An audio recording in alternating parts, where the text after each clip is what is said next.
आज बात करेंगे कुछ ऐसी डिजीज़ के बारे में जो खाने पीने के ज़रिए से हमें जिनका ख़तरा लाहक होता है। वैसे तो इनहेरिडिटरी भी होती हैं ये, अगर आपके जीन्स में, आपके ख़ानदान में मौरूसी तौर पर इनके कुछ ट्रेसेस मौजूद हैं। कुछ बुज़ुर्ग हैं जो कि इनका शिकार हुए, तो ज़्यादा मोहतात रहने की ज़रूरत है। लेकिन ये बीमारियाँ हैं कौन सी और इनसे कैसे निपटा जा सकता है, आज इस हवाले से हम जानेंगे। डॉक्टर सादिया से, रूमेटोलॉजिस्ट हैं। अस्सलाम वालेकुम, कैसी हैं? Thank you so much. ये मेटाबॉलिक बॉर्न डिजीज़, इस ग्रुप में कौन कौन सी बीमारियों को डालते हैं आप लोग? बिल्कुल फ़रा, ये बहुत इंपॉर्टेंट टॉपिक है, लेकिन थोड़ा सा मतलब बैकग्राउंड में बताना चाहूँ भी। आपके मेकअप रूम में भी खातून मुझसे पूछी थी कि रूमेटोलॉजिस्ट कौन होते हैं। हमने ऑर्थोपेडिक तो सुना है, रूमेटोलॉजिस्ट कौन होते हैं? तो मैं स्पेसिफिकली लोगों को ये बताना चाह रही हूँ कि रूमेटोलॉजिस्ट वो डॉक्टर हैं जो बग़ैर ऑपरेशन के बज़रिया मेडिसिन्स, एक्सरसाइज, आपको लाइफ में कुछ ऐसे चेंजेस करने के बारे में बताएंगे, कुछ वर्जिशों का बताएंगे, मेडिसिन इस्तेमाल करेंगे और आपकी लाइफ को और हेल्थ को बेहतर कर सकते हैं। हाँ, बेसिकली वो डॉक्टर्स हैं जो कि हड्डियों और जोड़ों और इस तरह के जो अमराज हैं, इससे जुड़े हुए ज़्यादातर अमराज जो हमको देख रहे होते हैं। बिल्कुल देखते हैं, ऑटोइम्यून प्रॉब्लम्स को देखते हैं, ऐसी बीमारियां जो कि आपकी बॉडी के अंदर से आ रही होती हैं, लेकिन कोई सर्जरी इन्वॉल्व नहीं है। अब मैं आपके सवाल के जवाब की तरफ आती हूँ। जैसे कि नाम से आप देखिए, मेटाबॉलिक का मतलब ये है कि हमारी बॉडी जो है ये एक पावर हाउस है, एक मशीन है। हम जो भी खाते हैं उससे हमें ऑब्वियसली एनर्जी मिलती है, उस एनर्जी के ज़रिए हमारी बॉडी चलती है और हम अपनी लाइफ जो है वो गुजारते हैं। बिल्कुल। लेकिन इसमें बहुत सारी कुछ ऐसी चीज़ें हैं जो कि बॉडी को एक ख़ास मिकदार में चाहिए होती हैं, और किसी भी चीज़ की मिकदार अगर आप बढ़ा दें तो वो प्रॉब्लम की तरफ आ जाता है। मिसाल के तौर पे आप शुगर के एग्जांपल ले लें। लोग चम्मच भर भर के चीनी, चाय, मीठा, केक सब कुछ इस्तेमाल कर रहे होते हैं। किसी भी चीज़ की एक्सेसिव या ज़्यादती में इस्तेमाल करना प्रॉब्लम की तरफ लेके जाती है। तो इन बीमारियों में सिर्फ फेरिस वो बीमारी जिसका नाम मैं लेना चाहूँगी, और हर दूसरा पेशेंट जो है ना वो कहेगा हमें गाउट है, हमें यूरिक एसिड है।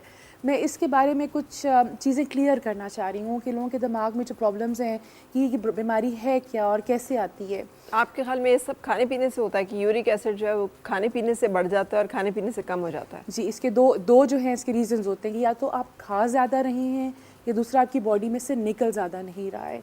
लेकिन हमारे यहाँ चूँकि इसका ज़्यादा ट्रेंड जो है वो खाने के साथ रिलेटेड है। आप यकीन करें फ़रा, ये ऐसी बीमारी है जो कि अगर आप अपनी अगर खुराक को बेहतर कर लेंगे ना और परहेज़ कर लेंगे, आपको कोई दवाइयाँ और कुछ और करने की ज़रूरत नहीं है। सबसे पहले तो मुझे इसके अलामात के बारे में बताएं कि बहुत सारे लोगों को तो ये भी नहीं पता होता कि वो उनके सिम्टम्स आ रहे होते हैं कि यूरिक एसिड उनकी बॉडी में बढ़ा हुआ है।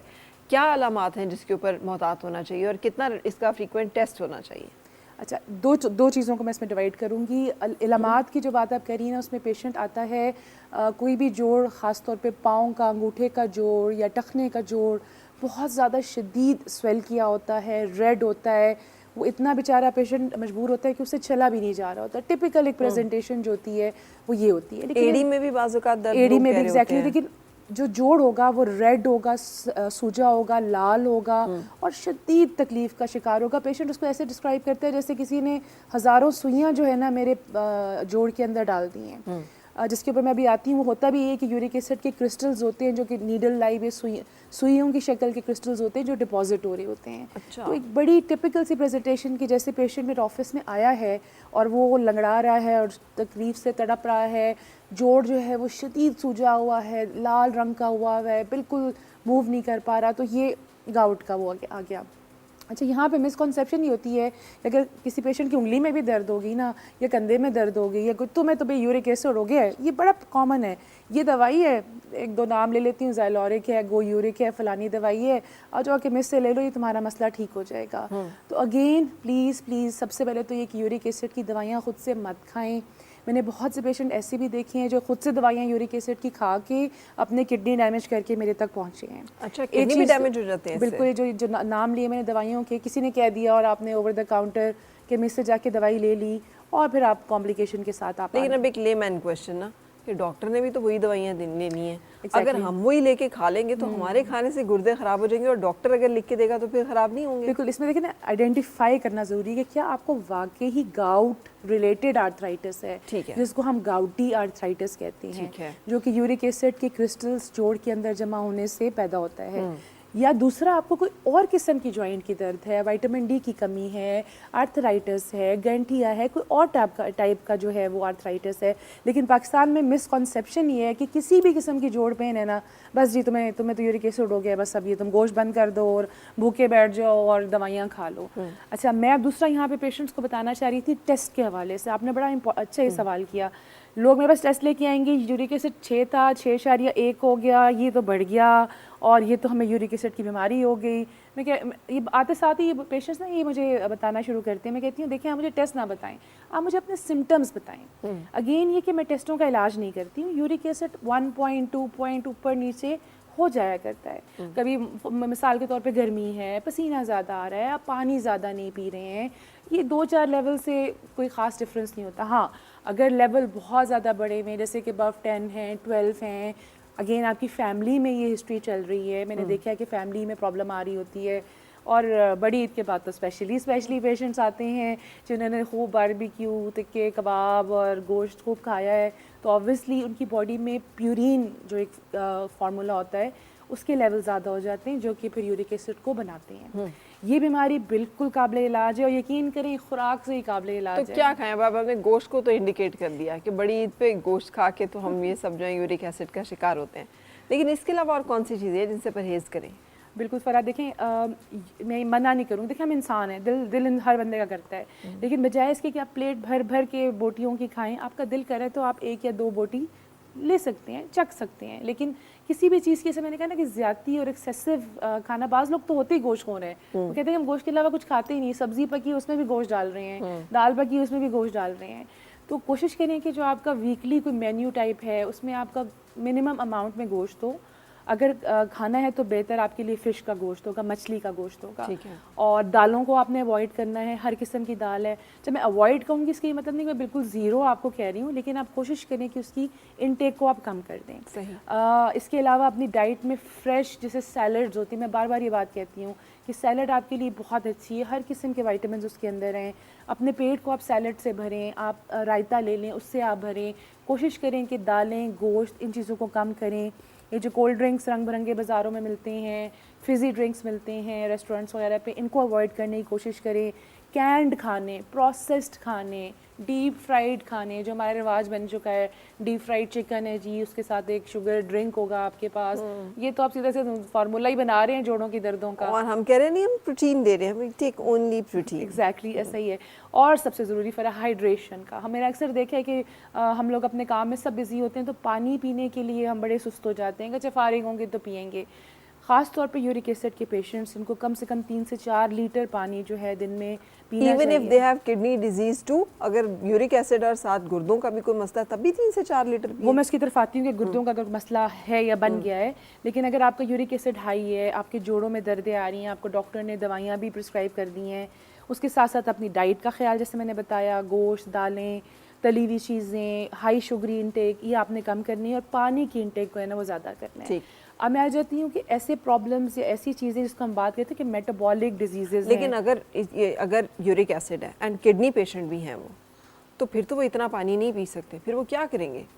मैं उसके लिए तो मेडिसिन होती हैं, लेकिन मैं आपकी बात कर रही थी कि जो मेटाबॉलिक डिजीज़ की बात कर रहे थे ना, ये पूरा एक ग्रुप आ जाता है बीमारियों का। एक का तो मैंने जिक्र किया जैसे गाउट है, ठीक है, इसके साथ फिर आगे जाते जैसे आपका वज़न बढ़ता है, फिर आपका कोलेस्ट्रॉल बढ़ता है, ठीक है, और फिर अगेन जब यूरिक एसिड के क्रिस्टल्स आपकी किडनी में जाके जमा होना शुरू होते हैं तो फिर किडनी प्रॉब्लम्स भी होना शुरू हो सकते हैं। अगेन यहाँ पे एक डॉक्टर का रेगुलर चेकअप और एक आपके ब्लड टेस्ट, जो किडनी फंक्शन टेस्ट होते हैं, यूरिन फंक्शन टेस्ट होते हैं, ये बहुत ज़रूरी हैं कि आपके वक्तन फ़वक्तन जो है वो होते रहें। बड़ी कॉमन प्रैक्टिस बता रही हूँ फ़रा, कि पेशेंट आएंगे, अटैक हुआ गाउट का, आर्थराइटिस का, दवाई ली 1-2 हफ्ते और भूल गए। अटैक को ज़रा थोड़ा डिफाइन कीजिए कि अटैक का मतलब जो भी इनका जोड़ अफेक्ट हो गया, जैसे पाँव का जोड़ है, टखने का जोड़ है, घुटने का जोड़ है, वो रात को सोएंगे, सुबह उठेंगे और एकदम शदीद रेड, पेनफुल, स्वेलिंग, चला नहीं जा रहा। अच्छा, हमें आज तक हार्ट अटैक का ही पता है, वी डोंट नो कि ये गाउट अटैक भी होता है। बिल्कुल होता है, बिल्कुल ऐसा होता है।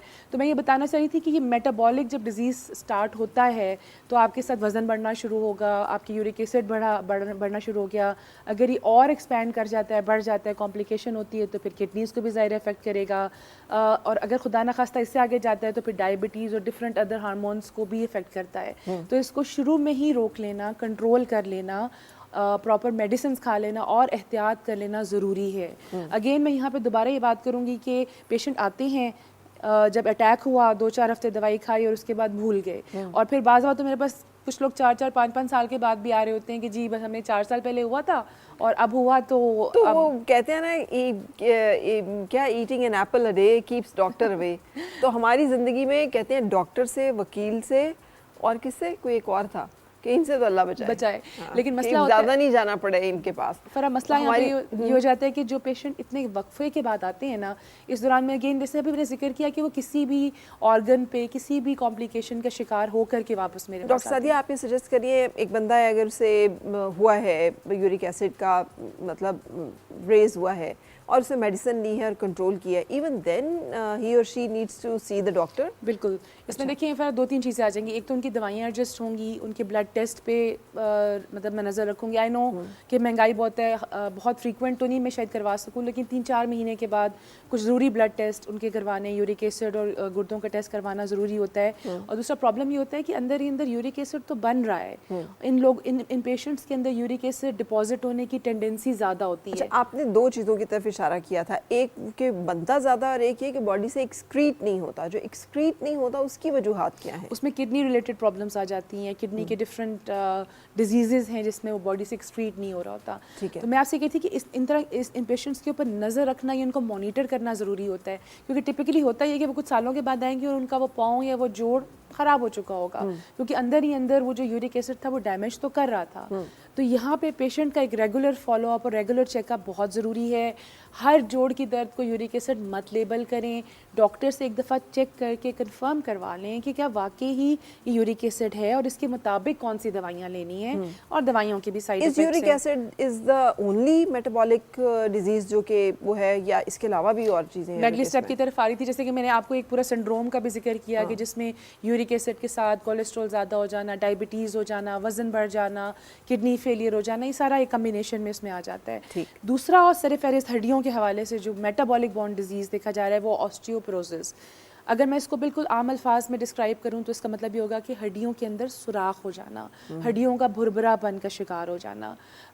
अगर रिस्क फैक्टर्स पे आप हैं, मिसाल के तौर पे जिनमें कॉमन है वो ख़वातीन हैं, अगर उनको अर्ली मीनोपॉज या माहवारी जल्दी बंद हो गई है 45 की एज से पहले, इन लोगों में ज़्यादा होगा। अगर आप बहुत ज़्यादा अंडरवेट हैं और स्लिम बिल्ट हैं, इन लोगों में ऑस्टियोपोरोसिस होने का रिस्क ज़्यादा होता है। फिर थोड़ी एज अबव 60 की ख़वातीन, बाज़ दफ़ा आपने देखी होगी कि उनकी कमर या गर्दन झुक चुकी होती है क्योंकि उनके वर्टिब्रास जो होते हैं वो कोलैप्स कर गए होते हैं। अगेन मैं बार बार एम्फोसाइज़ करूँगी कि ऐसी बीमारी है जो कि प्रिवेंटेबल है। सही। कि आप अपनी बच्चियाँ जो भी मेरी बात सुन रही हैं, अपनी अर्ली लाइफ से बच्चे पैदा कर रही हैं, आप एक ब्रेस्ट फीड कर रहे हैं, आप इस साइकिल में जा रही हैं, अपनी बोन हेल्थ का ख्याल रखें, जिसमें कैल्शियम, विटामिन डी, उसका ख्याल रखें। और आप थोड़ा सा मीनोपॉज के पास आते हैं तो फिर अपने डॉक्टर से चेकअप करवाएं। ख्याल रखने का मतलब क्या है, कैसे ख्याल रखें? ख्याल रखने का देखिए यही होता है ना कि बस अपने काम किया, अपनी चीज़ें की, फीमेल्स का तो यही होता है, और प्रेजेंट पे जो भी कुछ खाया और खा के सो गए। जो चीज़ें आप अपनी डाइट से इंटेक से कर सकते हैं आप वो ज़रूर पूरा करें, जैसे दूध, दही, मक्खन, चीज़ जो आपके इर्द गिर्द अवेलेबल है आप उसको इस्तेमाल करें। अगर आप ब्रेस्ट फीडिंग पे हैं और आपको लग रहा है कि आपकी इंटेक या आप खा नहीं ज़्यादा पा रहे हैं, बाज़ दफ़ा ख़वातीन ये भी कहती हैं कि डॉक्टर साहब खाया नहीं जाता, दिल घबराता है। अगर आपको लग रहा है कि खाया ज़्यादा नहीं जा रहा, आपकी इंटेक ज़्यादा नहीं हो रही, तो ऐसी सिचुएशन में सप्लीमेंट्स जो हैं वो ज़रूर लें। अगर मुझे सस्पेशन होती है किसी पेशेंट की कि इसको ऑस्टियोपोरोसिस है, तो इसके लिए जो टेस्ट होता है वो डेक्सा स्कैन होता है। सिंपल सा टेस्ट है, कोई मुश्किल टेस्ट नहीं, एक्सरे की तरह का टेस्ट होता है, और ये बता देता है कि आपकी बॉडी के अंदर हड्डियों की सकत कितनी है, और उसके हिसाब से फिर मैं उन पेशेंट्स की ट्रीटमेंट करती हूँ। यहाँ पे ये वो वाला जुमला आ जाता है कि prevention is better than cure, कि खुदा न खास्ता आपकी हड्डियाँ कमज़ोर है और आपको हल्की सी ठोकर लगी और आपको फ्रैक्चर के साथ मेरे पास आ रहे हैं, इससे बेहतर है कि हम इसकी ट्रीटमेंट कर लें और आपको किसी फ्रैक्चर से और स्पाइन के टेढ़ा होने से बचा सकें। बिल्कुल सही। अच्छा, अब इसमें जो एक चीज़ मैंने ऑब्जर्व की है, लोग बहुत ज़्यादा कैल्शियम की गोलियाँ खा रहे होते हैं, जो बाज़-औक़ात किडनी के जो डॉक्टर्स हैं वो आके सबसे पहली चीज़ वो कहते हैं गैर ज़रूरी तौर पे कैल्शियम की गोलियाँ ना खाएं, खुदा का वास्ता है, इसलिए कि वो आपके किडनीज़ में बाज़-औक़ात पत्थरी की सूरत में सामने आ रही होती हैं। लेकिन ऑस्टियोपोरोसिस को प्रिवेंट करने के लिए अगर हम दूध नहीं पी रहे, हमारा काफ़ी अमाउंट में नहीं है इनटेक दूध का या फिर कैल्शियम का नेचुरल सोर्स है, तो फिर हमें सप्लीमेंट लेना पड़ता है। अब जाएं किधर, या तो इधर फंस जाते हैं उधर फंस जाते हैं। देखिए उसमें वही बात आ जाती है कि किसी भी चीज़ की ज़्यादती मत करें और अनसुपरवाइज्ड मत लें। जैसे आपके डॉक्टर ने अगर फॉर एग्जांपल आपके टेस्ट करवाए हैं, उसमें ऑस्टियोपोरोसिस है, ऑस्टियोपीनिया है, तो डेफिनेटली आपको कैल्शियम की ज़रूरत है। जो एल्डरली या बुजुर्ग पेशेंट होते हैं, मैं फिर उनकी डोज थोड़ी सी कम रखती हूँ कि एक जवान बंदे की निस्बत उनकी डोज कम रखती हूँ कि उनके कैल्शियम डिपॉजिट्स ना बने। लेकिन अगर आप यंग हैं, फीमेल हैं, ख़ास तौर पे आपके छोटे बच्चे हैं, फिर आपको एक फुल डोज की कैल्शियम और विटामिन डी की ज़रूरत है। ऑस्टियोपीनिया भी यही चीज़ है जो ऑस्टियोपोरोसिस है? ऑस्टियोपीनिया जो है वो ऑस्टियोपोरोसिस एक स्टेप नीचे है। सही। उसका मतलब ये है कि अगर उसको ट्रीट ना करें तो ऑस्टियोपोरोसिस में कन्वर्ट हो सकता है। इसका मतलब ये कि हड्डियों में कमज़ोरी है जो कि अभी सिर्फ कैल्शियम विटामिन डी के सप्लीमेंट से ट्रीटेबल हो जाएगी। यहाँ पे मैं एक और बड़ी चीज़ हाईलाइट, आप तो बात की ना कैल्शियम सप्लीमेंट्स की, लोग खाते हैं, यकीन करे खाते हैं और ख़ुद से लेके भी खाते हैं। और स्पेशली ना लोगों के रिश्तेदार बाहर रहते हैं ना, वो बाहर से बड़े बड़े डब्बे भेजते हैं सप्लीमेंट्स के। अब मैं अगेन लोगों से ये कहती हूँ कि देखिए हमें नहीं पता इन सप्लीमेंट्स में क्या है, और अगर ये बने भी हैं तो ये उन ममालिक के लोगों के लिए उनके हिसाब से बने हुए हैं। हम लोगों की रिक्वायरमेंट डिफरेंट है, तो प्लीज़ खुद से दवाई मत लें। आपके रिलेटिव्स अगर नेक्स्ट टाइम कोई दवाई भेजे तो उन्हें कि चॉकलेट भेज दें, लेकिन दवाइयाँ मत भेजें। वहाँ के फॉर्मूलाज हमें कम से कम पता तो होता है कि उसमें क्या होता है एग्जैक्टली। लेकिन यहाँ पर तो हम मतलब बहुत सारी ऐसे प्रॉब्लम्स सामने आते हैं, एक्सपायर्ड चीज़ें होती हैं या बहुत ही गलत मैन्युफैक्चर हुई होती हैं। सो वाइटामिन्स का हमें मतलब कोई टेस्टिंग नहीं होती। द ओनली रीज़न जिसकी वजह से लोग बाहर से मंगवाते हैं वो ये होता है कि कम से कम अगर उसमें लिखा है कि इसमें कैल्शियम इतने परसेंटेज है, तो उन्होंने अपने लोगों के लिए उन लोगों को अकाउंटेबल किया होगा कि ये then provide calcium, otherwise you will be sued. हमारे यहाँ पे तो लिखा हुआ होगा इसमें कैल्शियम इतना, और पता चले वो कोई नो बडी इज अकाउंटेबल के जो लिखा हुआ है उसके ऊपर वो उसमें है भी कि नहीं है। सो ये एक बहुत बड़ा प्रॉब्लम हमारे यहाँ एग्जिस्ट करता है डॉक्टर सादिया, जिसकी वजह से लोग भी मजबूर हैं। कोई खुशी से तो इस तरह से नहीं कर रहा होता, लेकिन बस ये कि खुद से ना करें और देखभाल के करें। पाकिस्तान में भी रेगुलेटरी अथॉरिटीज़ हैं जो कि ड्रैप है, जैसे दवाइयों की रेगुलेशन होती है तो लाइसेंस मिल के मार्केट में आता है। प्रैक्टिस यहाँ पे थी कि देखें आपने खाया, मैंने खाया, किसी फ्रेंड ने खाया, वो आपको फ़ोन करके कह देगी अच्छा मैंने फ़लानी दवाई खाई तो बड़ी अच्छी थी, तुम भी खा लो। ज़रूरी नहीं है कि वो दवाई अगर एक पेशेंट को सूट किए तो वो दूसरे पेशेंट को भी सूट करे। अच्छा, इंटरनेशनली कुछ ऐसी ऑर्गेनिक टाइप की रूट्स हैं जो कि मिलती हैं फॉर्मुलेशन में और वो बड़ी अच्छी यूज़ होती हैं, जो कि वो रेकमेंड करते हैं कि जिन लोगों को जॉइंट पेन्स हैं और वो सब चीज़ें वो यूज़ करें। आपका क्या ख्याल है इस तरह की चीज़ों के बारे में, क्योंकि बहुत सारे लोग उसे यूज़ कर रहे होते हैं? बिल्कुल, आपने बड़ा ही एक मेरा वो दुखते भी जो रग वाला जो टॉपिक है ना उसको आपने छेड़ दिया है, क्योंकि ये बिल्कुल इक्विवेलेंट ऐसे है जैसे कि यहाँ पे लोग हकीम या हर्बल टोटके वगैरह इस्तेमाल करते हैं। अक्सर आते हैं कुछ पुड़ियाँ, फकियाँ, डब्बियाँ, कैप्सूल्स टाइप होते हैं, ये बिल्कुल उसके इक्विवेलेंट है कि बाहर के लोगों में भी वो लोग सोचते ज़रूर हैं। जैसे मैंने कॉमन देखा टर्मेरिक हल्दी के कैप्सूल्स देखे, जिंक्सिंग एक कोरियन कोई हर्ब है, मैंने उसके कैप्सूल्स देखे कि लोग बाहर से मंगवा रहे होते हैं कि रिलेटिव ला रहे होते हैं।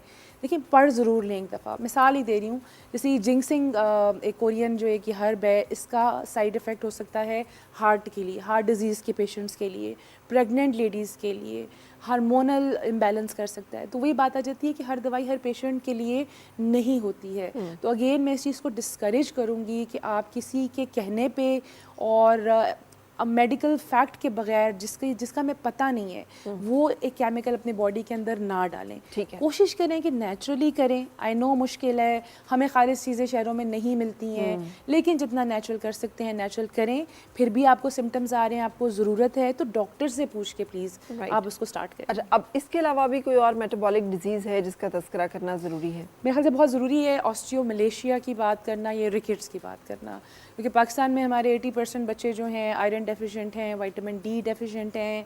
आपने बाज़ दफ़ा देखा भी होगा कि छोटे बच्चे आते हैं उनकी टांगें टेढ़ी हुई हुई होती हैं और वो बेचारे मजदूरी की तरफ जा रहे होते हैं, और ये सिंपल कैल्शियम विटामिन डी के सप्लीमेंट से जो है ये ट्रीटेबल है।